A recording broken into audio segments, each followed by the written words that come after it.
নমস্কার। Astro research চ্যানেলে আপনাদের অতি প্রিয় কাছের মানুষ, পছন্দের মানুষ এবং ভালোবাসার মানুষ জ্যোতিষ আচার্য শ্রী সিদ্ধার্থ আবার উপস্থিত হয়েছি আজকে আবারও নতুন একটি বিষয় নিয়ে আপনাদের সাথে খোলাখুলি আলোচনা তুলে ধরতে। যারা আমার চ্যানেলের নিয়মিত দর্শক শ্রোতা বন্ধু তারা জানেন যে প্রত্যেকটি এপিসোডে আমি কোনো না কোনো রিসেন্ট সাম্প্রতিক কোনো বিষয় এবং সাম্প্রতিক কোনো ঘটনা অথবা এমন কোনো তথ্যবহুল কিন্তু আলোচনা তুলে ধরি যেগুলো কিন্তু কোনো প্রকারের পত্র পত্রিকা বই পুস্তক ম্যাগাজিন কোথাও কিন্তু অ্যাভেলেবেল নয়।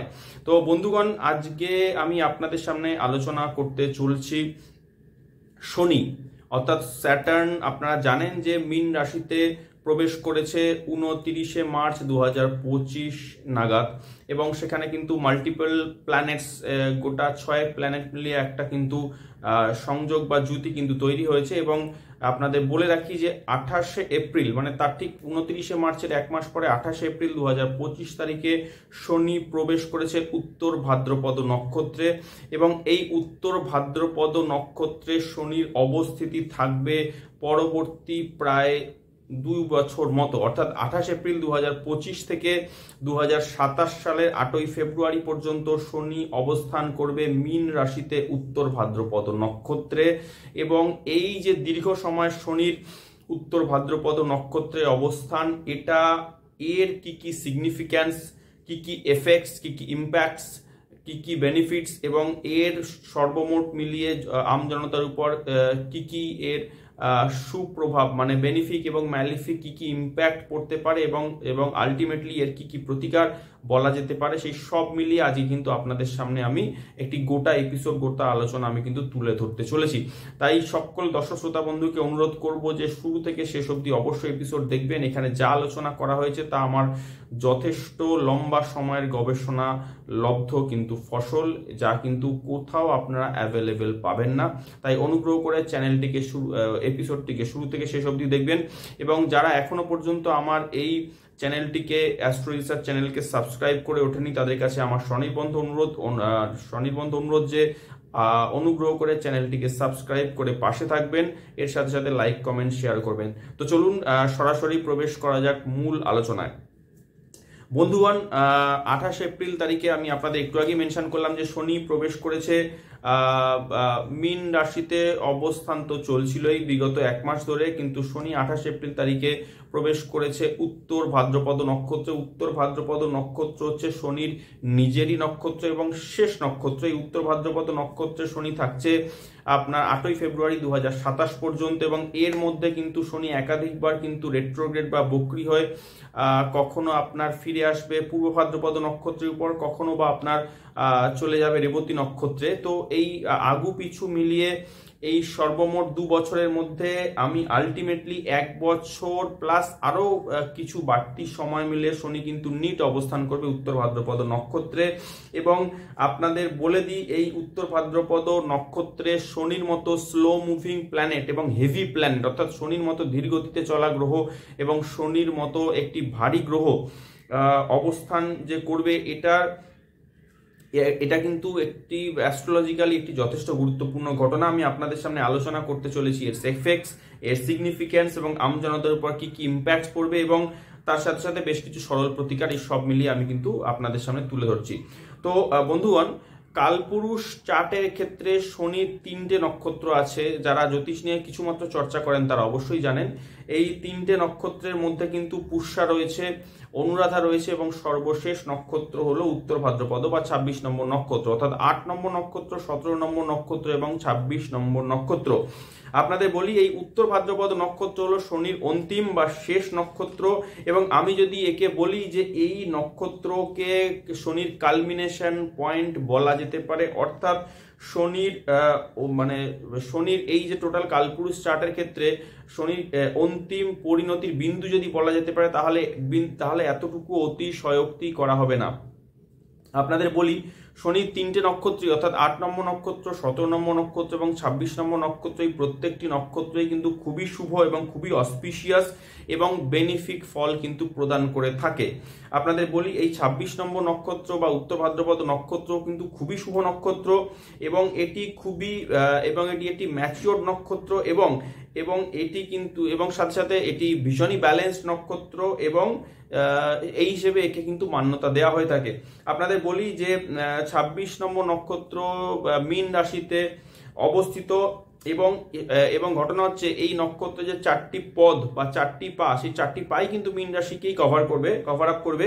এবং আপনাকে বলি যে প্রথম পদ শুরু হচ্ছে মীন রাশিতে সিংহ নবাংশে এবং শেষ হচ্ছে চতুর্থ পদ দিয়ে, যা মীন রাশিতে বৃশ্চিক নবাংশে কিন্তু শেষ হচ্ছে। উত্তর ভাদ্রপদ নক্ষত্রের যে ক্যারেক্টারিস্টিক্স তার মধ্যে বলা যেতে পারে এটি খুবই ব্যালেন্সড, খুবই সৌম্য চরিত্রের, খুবই ম্যাচিওর একটি নক্ষত্র এবং এর মুখ বা এর ফেস সবসময় কিন্তু ঊর্ধ্ব দিকে থাকে। আপনাদের বলি যে এই নক্ষত্র যখন রাইজিং যখন করে বা উদয় যখন হয় তখন এর মুখ কিন্তু ঊর্ধ্ব দিকে অবস্থান করে এবং বলা হয়ে থাকে যে উত্তর ভাদ্রপদ নক্ষত্রকে 27টি যে নক্ষত্র, অভিজিৎ নক্ষত্রকে ধরা হলে 28টি নক্ষত্র হয়, কিন্তু নর্মালি আমরা 27টি বলে থাকি।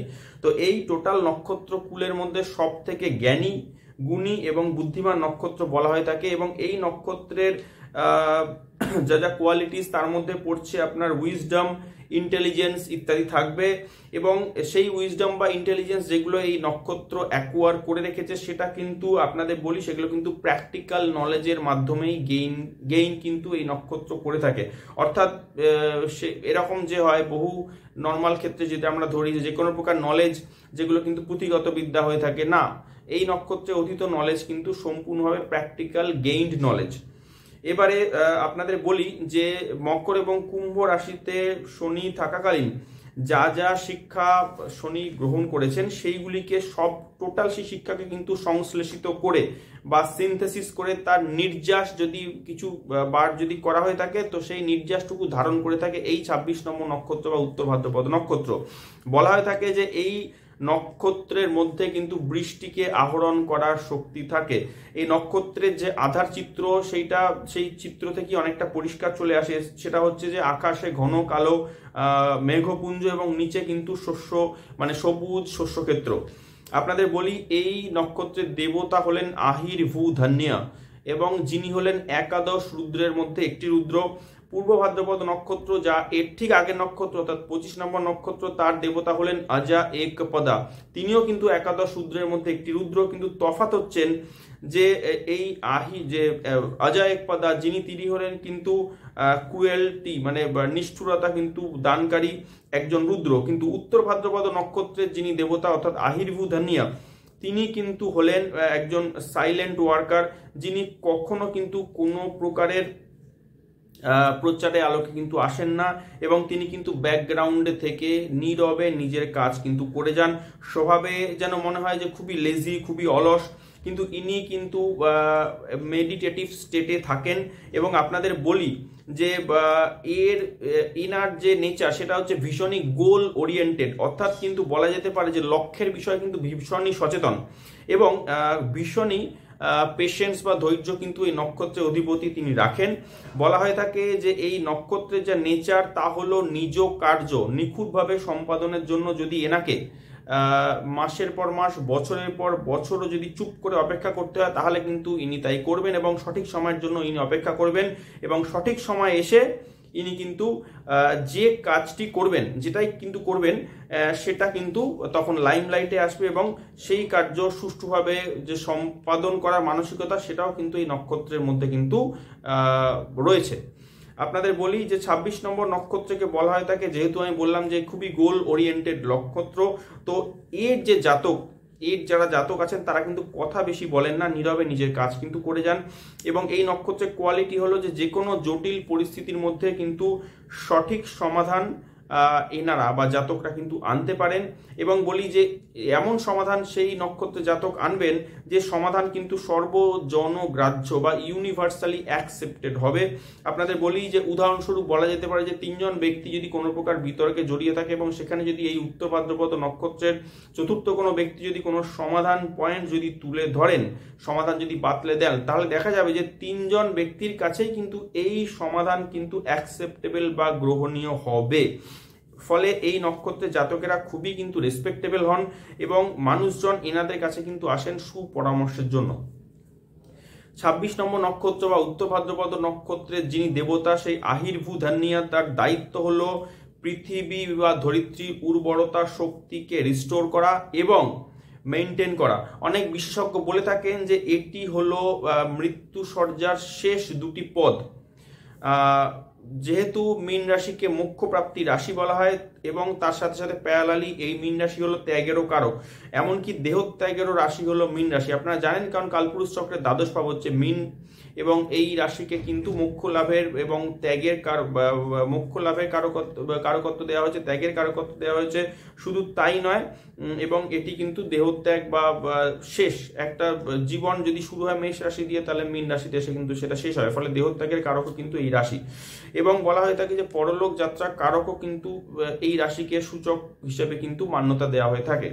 আপনাদের বলি, কিন্তু আবার অনেক ক্ষেত্রে দেখা যায় যে অনেক বিশেষজ্ঞ কিন্তু এই যে মৃত্যুসজ্জার শেষ দুটি পদ এটা কিন্তু মানতে নারাজ। তারা কিন্তু বলেন যে এই রাশিকে নিদ্রা যাবার যে শয্যা বা যেটাকে আমরা বলা হয় স্লিপিং কট বা স্লিপিং বেড যে বলা হয়, সেই বেড বা সেই বিছানা কিন্তু পেছনের দুটি পদ বলা হয়ে থাকে। এবং যদিও আমরা নিদ্রাকে কিন্তু আমরা ধরে নিই যে নিদ্রা কি জিনিস, নিদ্রা মানে আপনাদের বলা হয় যে নাথিং বাট কিন্তু টেম্পোরারি ফর্ম অফ ডেথ, তাই তো। তো সুতরাং সেই যে আমরা যেখানে নিদ্রায় আমরা সম্পূর্ণ অবচেতন একটা স্টেটে বা সম্পূর্ণ কিন্তু একটা আনকনসিয়াস স্টেটে কিন্তু পৌঁছে যাই। তো আহির ভূধন্যেও এমন একজন রুদ্র যার আকার হচ্ছে একটি সার্পেন্ট বা একটি কুণ্ডলীকৃত সর্পের মতো, কিন্তু সেই সর্প কিন্তু খুবই শুভ। আপনাদের বলি যে যিনি আকাশ থেকে বৃষ্টির মাধ্যমে ধরিত্রীকে আশীর্বাদ করে থাকেন, শুধু তাই নন যে ধরিত্রীর সকল জীবকুলের কিন্তু ইনি মঙ্গল সাধনও করে থাকেন, জীবনকে পরিপূর্ণ করতে সহায়তা করেন এবং অন্ধকারের অতল গহ্বর থেকে জীবকুলকে দূরে সরিয়ে রাখতেও কিন্তু সহায়তা করেন এই আহির ভূধন্যীয় দেবতা। এই নক্ষত্রে মানে এই 26 নম্বর বা উত্তর ভাদ্রপদ নক্ষত্রে বিভিন্ন প্রকারের শুভ কার্য করা হয়ে থাকে। কিন্তু যেহেতু মীন রাশি হলো মোক্ষপ্রাপ্তি রাশি এবং এর একটি সিম্বল হলো কুণ্ডলীকৃত বৃহদাকার সর্প, এবং এমনই কুণ্ডলীকৃত সর্প যে সর্প কিন্তু আড়াই কুণ্ডলী দিয়ে কিন্তু তারপরে সে ফনা বিস্তার করে কিন্তু বসে আছে। তো ফলে এই মীন রাশিকে কিন্তু কুণ্ডলী জাগরণের ক্ষেত্রে অর্থাৎ কুলকুণ্ডলী জাগরণের ক্ষেত্রে কিন্তু এই নক্ষত্রকে খুবই উপযোগী ধরা হয়ে থাকে। এবং কুণ্ডলী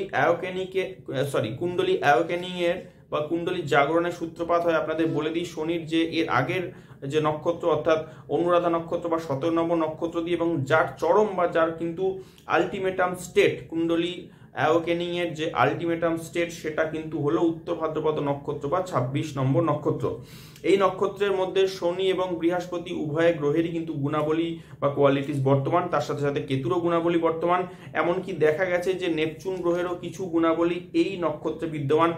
অনেক বিশেষজ্ঞ আবার এই মীন রাশিকে নেপচুনের রাশিও বলে থাকেন। যাই হোক, তো এই 26 নম্বর নক্ষত্র বা উত্তর ভাদ্রপদ নক্ষত্র কিন্তু নক্ষত্র কুণ্ডলীর অলমোস্ট অন্তিম নক্ষত্র। তার কারণ হচ্ছে 26 নম্বরের পরেরটি হচ্ছে 27 নম্বর নক্ষত্র অর্থাৎ রেবতী নক্ষত্র, যাই দিয়ে কিন্তু কালপুরুষ চক্রের টোটাল এই 27টি নক্ষত্র কুণ্ডলীর কিন্তু যে সেট আপ সেটা কিন্তু শেষ হয়।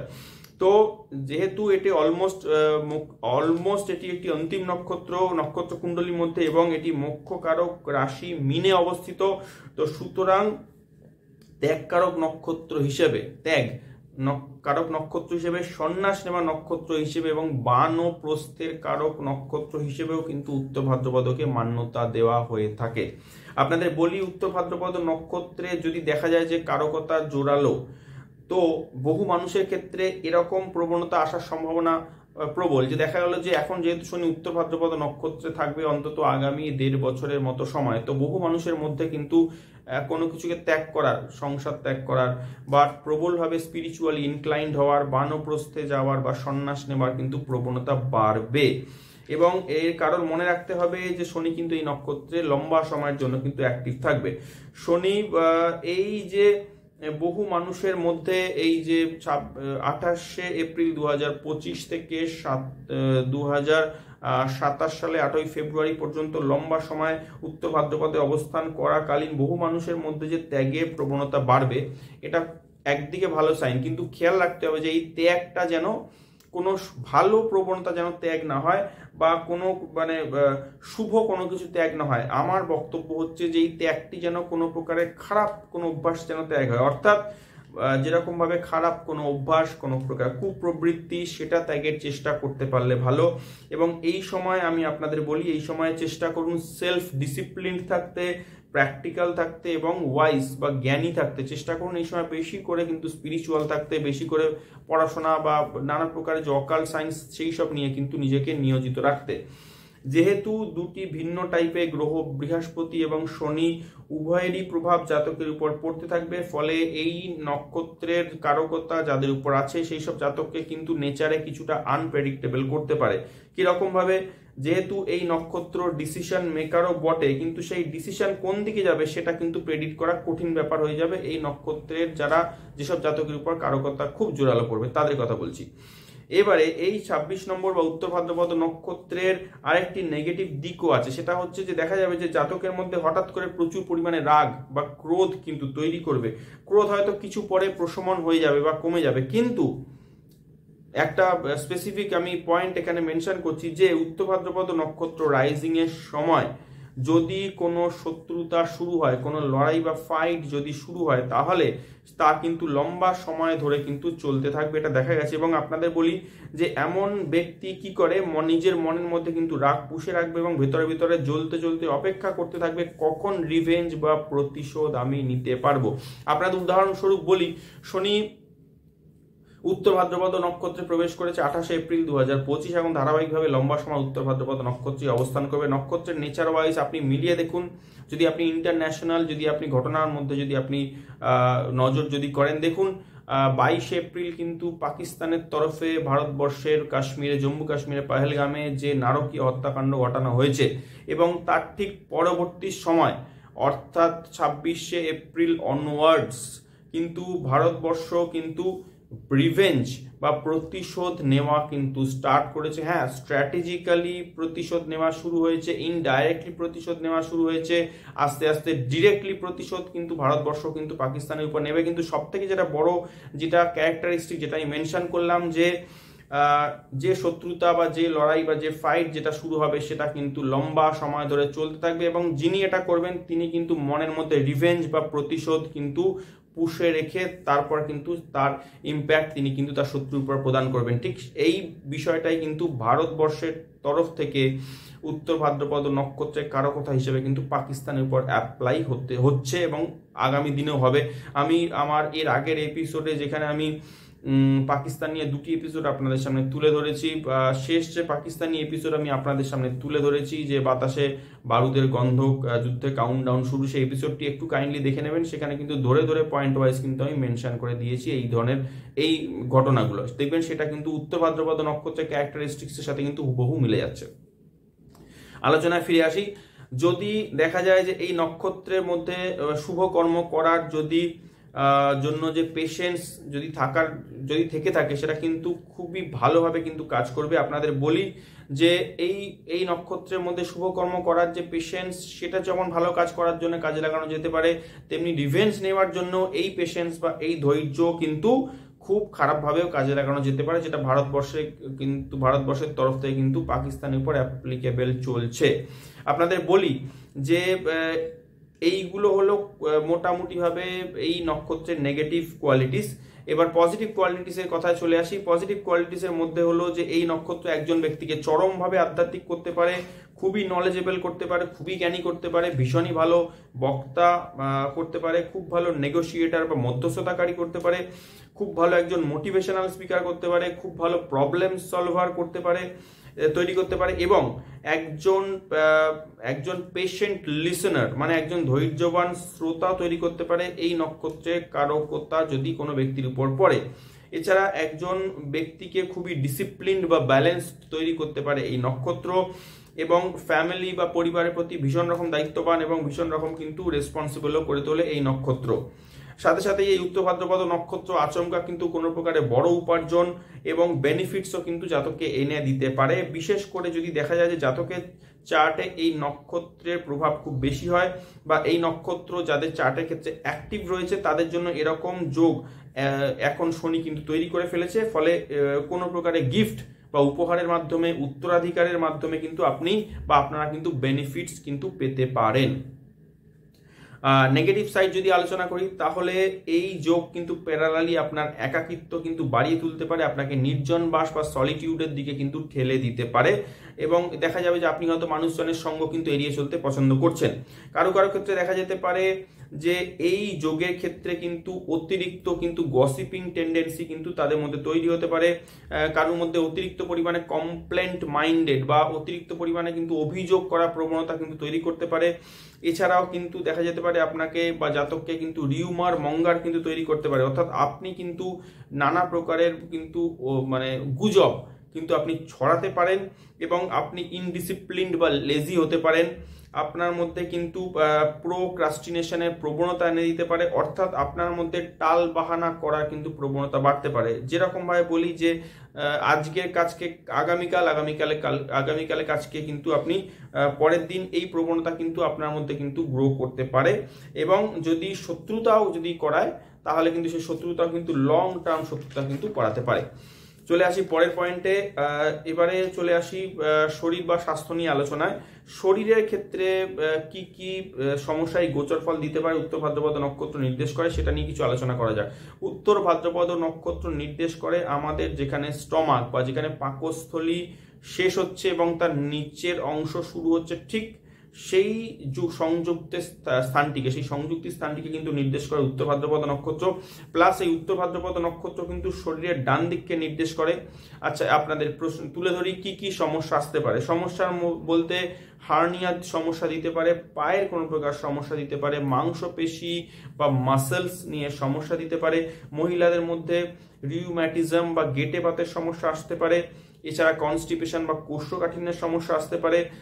26 নম্বর নক্ষত্র বা উত্তর ভাদ্রপদ নক্ষত্র কিন্তু পিত্তকারক নক্ষত্র এবং এই পিত্তকারক নক্ষত্রে বায়ুকারক গ্রহ শনি প্রবেশ করে এয়ার এলিমেন্টগুলোকে কিন্তু ইনক্রিজ করে তুলেছে এবং আপনাদের বলি সাথে সাথে মীন রাশি হলো আবার জলীয় রাশি। তাহলে কি দাঁড়ালো যে বাত বৃদ্ধি কারক গ্রহ শনি পিত্তকারক নক্ষত্র উত্তর ভাদ্রপদে এবং জলীয় রাশি মিনে অবস্থান করে বাত পিত্ত কফ, এই যে তিন তত্ত্ব, এই তিন তত্ত্বকে কিন্তু যে এই তিন তত্ত্বের যে ব্যালেন্স আমাদের শরীরে থাকে সেই ব্যালেন্সকে কিন্তু ইমব্যালেন্স কিন্তু করে তুলবে এবং এই সকল বিষয় কিন্তু সতর্কতা বাঞ্ছনীয়। আপনাদের বলি যে মান্ডেন অ্যাস্ট্রোলজির মতে বিশ্বের যে যে স্থানের উপর এই উত্তর ভাদ্রপদ নক্ষত্র প্রভাব ফেলবে সেই সমস্ত জায়গাগুলোর নাম আমি আপনাদের তুলে ধরছি এবং এফেক্টস ইম্প্যাক্টও তুলে ধরছি। নামগুলো হচ্ছে, প্রথম নাম হচ্ছে জম্মু অ্যান্ড কাশ্মীর রিজিয়ন, পাঞ্জাব ইন্ডিয়ার পোর্শন এবং পাঞ্জাব পাকিস্তানের পোর্শন, হিমাচল প্রদেশ, উত্তরাখণ্ড, দিল্লি, আগ্রা, জয়পুর, তিব্বত, নেপাল, ভুটান, মণিপুর, আফগানিস্তান। এছাড়া যদি আমি ইন্টারন্যাশনালি ধরি তাহলে Russia, North Pole, Norway, Sweden, Greenland, Alaska, Portugal, Egypt, Sahara মরুভূমি ইত্যাদি ইত্যাদি অঞ্চল কিন্তু উত্তর ভাদ্রপদ নক্ষত্রের কারকতার মধ্যে পড়ছে। আপনারা এবং আপনাদের বলি যে শনি যখন উত্তর ভাদ্রপদ নক্ষত্রে প্রবেশ করেছে 28 এপ্রিল অনওয়ার্ডস, এই সকল স্থানে কিন্তু সমস্যা আসবেই। আপনারা মিলিয়ে দেখুন যে জম্মু অ্যান্ড কাশ্মীর, ইন্ডিয়ার পাঞ্জাব অংশ, পাকিস্তানের পাঞ্জাব অংশ, মণিপুর, হিমাচল প্রদেশ, উত্তরাখণ্ড, দিল্লি, এই টোটাল রিজিয়নটা কিন্তু ভীষণ রকমভাবে ডিস্টার্বড হয়ে রয়েছে বা শনির উত্তর ভাদ্রপদ নক্ষত্রের প্রবেশের সাথে সাথে। আপনারা দেখুন পাকিস্তানের যে পাঞ্জাব অংশ আমি বলছি, যে পাঞ্জাব অংশের মধ্যে দিয়ে কিন্তু 5টি নদী, যেটাকে বলা হয় আপনার বিতস্তা, চন্দ্রভাগা, ইরাবতী, বিপাশা, শতদ্রু, এই পঞ্চ নদের দেশ যে পাঞ্জাব, যা আমার ভারতের পাঞ্জাবের মধ্যে দিয়ে প্রবেশ করে পাকিস্তানের পাঞ্জাবের মধ্যে দিয়ে বয়ে গিয়ে আরব সাগরে কিন্তু পতিত হয়েছে। এই দুই পাঞ্জাব অংশে যে পঞ্চ নদ রয়েছে, এই পঞ্চ নদের অববাহিকা অঞ্চলে কিন্তু বিরাট লেভেলের সমস্যা চলছে। আপনারা জানেন যে পহেলগাম অ্যাটাকের পর থেকে ভারতবর্ষের তরফে পঞ্চ নদের জল কিন্তু সিন্ধু চুক্তি সেটা কিন্তু বাতিল করেছে, ফলে পঞ্চ নদের জল কিন্তু টোটালি পাকিস্তান পাচ্ছে না। এর সাথে সাথে কিন্তু জম্মু কাশ্মীর রিজিয়নে এর সাথে সাথে সংলগ্ন পিওকে অঞ্চলে কিন্তু বিপুল লেভেলে কিন্তু সমস্যা চলছে। যুদ্ধ তো আপনারা বুঝতে পারছেন, ইনডিরেক্ট ওয়ার কিন্তু লেগে গিয়েছে। এছাড়াও কিন্তু সিউডো ওয়ার, স্ট্র্যাটেজিক ওয়ার চলছেই। ফাইনালি হয়তো ওয়ার শুরু হয়েই যাবে আপনার 5ই মের পরে যে কোনো সময়, মানে ডিরেক্ট ওয়ারের কথা বলছি ভারতবর্ষের তরফে, তাহলে সেই জায়গাটাও মিলে গেল। বাকি রয়েছে মণিপুর এবং আফগানিস্তান। আফগানিস্তানের পোর্শন থেকে, যেখানে আফগানিস্তান এবং পাকিস্তানের বাউন্ডারি, সেই অঞ্চল দিয়ে কিন্তু তালিবান অলরেডি হিট করছে, অ্যাটাক করে দিয়েছে পাকিস্তান অংশে, যেটা কিন্তু খাইবার পাখতুনখোয়া এবং আপনার গিলগিট বাল্টিস্তান প্রদেশ, সেটাও মিলে গেল। আপনাদের বলি মণিপুর অংশে তো আপনার দীর্ঘদিন না হলেও গত প্রায় বছর খানেক ধরে বিপুল লেভেলের সমস্যা চলছে, এবং বর্তমানে মণিপুর অংশের মধ্যে কিন্তু রাষ্ট্রপতি শাসন বা প্রেসিডেন্সিয়াল রুল দিয়ে, আর্মি রুল দিয়ে কিন্তু সেটাকে এক মোটামুটিভাবে শান্ত রাখার প্রচেষ্টা হচ্ছে। সেই অংশের যে শনির কারকতা সেটাও কিন্তু কাজ করে গেল। বাকি যে বিশ্বের বিভিন্ন দেশগুলোর কথা বললাম, সেই সব অঞ্চলেও কিন্তু কোনো না কোনো সমস্যা চলছে। তাহলে আলটিমেটলি এটুকু তো বুঝতে পারছেন যে একটা প্ল্যানেট তার শুধুমাত্র নক্ষত্র ট্রানজিটের ক্ষেত্রে কত বিপুল পরিমাণে ইম্প্যাক্ট কিন্তু আনতে পারে। তো যাই হোক, এবার চলে আসি অন্য টপিকে, চলে আসি প্রফেশনের ক্ষেত্রে।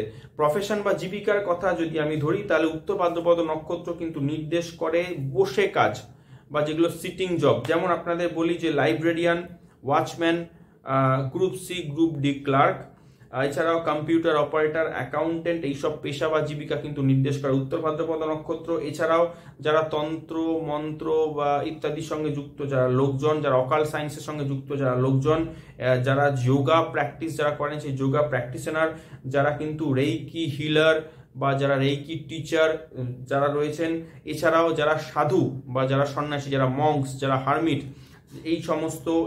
এই সমস্ত কিন্তু প্রফেশনে যুক্ত মানুষকেও কিন্তু নির্দেশ করে উত্তর ভাদ্রপদ নক্ষত্র। এর সাথে সাথে রয়েছে সকল প্রকারের রিসার্চার, যারা গবেষণা করছেন, যারা রিসার্চ স্কলার যারা রয়েছেন, এছাড়াও ফার্মা ইন্ডাস্ট্রিতে কর্মরত লোকজন যারা রয়েছেন, এই সমস্ত প্রফেশনের উপর কিন্তু উত্তর ভাদ্রপদ নক্ষত্র কিন্তু তার কারকতা কিন্তু নির্দেশ করছে। এবং শনি যেহেতু দীর্ঘ সময় ধরে উত্তর ভাদ্রপদ নক্ষত্র বা 26 নম্বর নক্ষত্রে অবস্থান করে, ফলে এই সমস্ত প্রফেশনে কিন্তু পজিটিভ নেগেটিভ দুই প্রকার ইম্প্যাক্ট কিন্তু ঘুরিয়ে ফিরিয়ে পড়বে। চলে আসি ফাইনালি রেমেডি বা প্রতিকার অংশে। শনি উত্তর ভাদ্রপদ নক্ষত্রে থাকাকালীন কি কি প্রতিকার করবেন, আমি আপনাদের দুটি খুব স্পেসিফিক ছোট মন্ত্র আপনাদের সামনে তুলে ধরছি, যেটি কিন্তু খুবই ছোট অথচ কিন্তু গুরুত্বপূর্ণ। অবশ্য কিন্তু পারলে নোট করবেন বা অংশটিকে ভালো করে শুনে নেবেন। প্রথম মন্ত্র, যেটি ছোট মন্ত্র, ভালো করে শুনবেন। মন্ত্রটি হলো নীলগ্রীবা শীতিকণ্ঠা দিব্যা রুদ্রা উপশ্রিতা তে সম সহস্রয় জনেব ধনবানী তন্মসি। এইটি হলো প্রথম মন্ত্র। দ্বিতীয় মন্ত্রটি হলো রুদ্র গায়ত্রী। ছোট মন্ত্র অনেকেই জানেন, আমি তাও একবার বলছি। ওম তৎপুরুষায় বিদ্মহে মহাদেবায় ধীমহি তন্নো রুদ্রাঃ প্রচোদয়াৎ। এই দুটি মন্ত্রের কোনো একটি যদি আপনারা রোজ 108 বার বা এর গুণিতক মানে 108-এর মাল্টিপল 5 টাইমস 6 টাইমস 10 টাইমস যদি আপনারা সংখ্যায় মালা করে যদি জপ করেন, সেটি উত্তর ভাদ্রপদ নক্ষত্রের নেগেটিভ এনার্জিকে কিন্তু ব্যালেন্স করতে সক্ষম হবে। এই নক্ষত্রের বীজ অক্ষর হলো শম। তো এই যদি শম বীজটাকে তার সাথে যদি আপনি ওম জুড়ে দিতে পারেন, অর্থাৎ ওম শম, এই বীজ মন্ত্র যদি আপনি রোজ অন্তত 108 বার একমালা করেও জপ করতে পারেন, তাহলে কিন্তু খুবই কার্যকরী হবে। এবং কোনো স্টেটে আমি এরকমও দেখেছি যে শামকে কিন্তু হাম বলে কিন্তু উচ্চারণ করা হয়ে থাকে। তো সেক্ষেত্রে শামের জায়গায় কিন্তু ওম হাম এই বীজ জপ করলেও কিন্তু একই শুভফল আপনারা পাবেন। এর সাথে সাথে বলি যে এই উত্তর ভাদ্রপদ নক্ষত্রের একটি কারক অংশের মধ্যে কিন্তু গোমাতার সেবাও কিন্তু বোঝায়। ফলে যদি যারা কিন্তু গোমাতার সেবা যদি আপনারা করতে পারেন, গোমাতাকে কোনো প্রকারে আপনারা খাদ্য দান করলেন বা গোমাতাকে সেবা করলেন বা গোমাতার পরিচর্যা যে সমস্ত জায়গায় করা হয় থাকে সেখানে কিছু দান করলেন তাদের জন্য, সেটাও কিন্তু ভীষণ প্রকারের শুভ ফল আপনাদের কিন্তু দান করবে। এছাড়াও দেবতা পূজার কথায় চলে আসি। বিষ্ণু পূজা এবং মহাদেব বা শিব পূজা করলে কিন্তু শুভ ফল প্রাপ্ত হবেন। আমি কারণ বলে দিই, অনেক বিশেষজ্ঞ কিন্তু